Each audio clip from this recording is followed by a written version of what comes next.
naman oh. Hatiin niya na yung ano, yung isda. Ako tao man, istorya pag mag-vlog ka.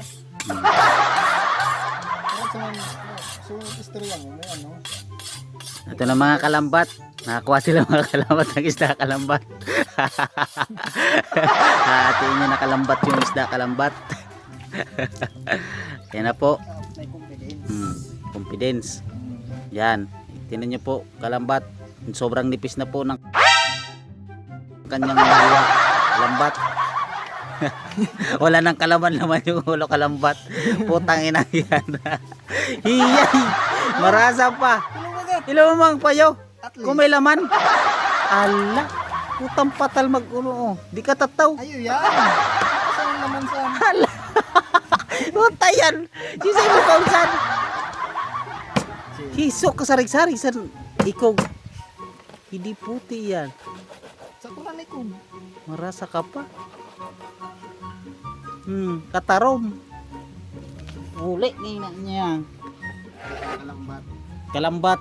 Di ka madulutan. Kalambat to.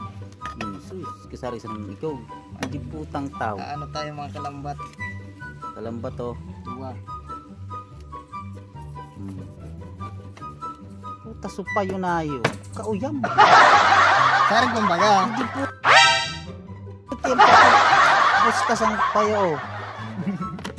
Sagad sa alimantak. Marasa pa. Saan? Ano ka na? Iyay. Kalambat to. Yung mga huli naming kalambat, masarap yan kalambat. Mga isdang bato yan. Ano nga nila? Bay, nasa ko na yan. Kauno mo man. Ito yung pinakamasarap mga kalambat. Yun ang umubukal uno, Ricardo. Ulisin mo yun. Diba? Totoo mo kayo sa bali. Ano naman yun nakadakol-dakol sa no? Bangon tayo di. Bangon. Yan lang ang di.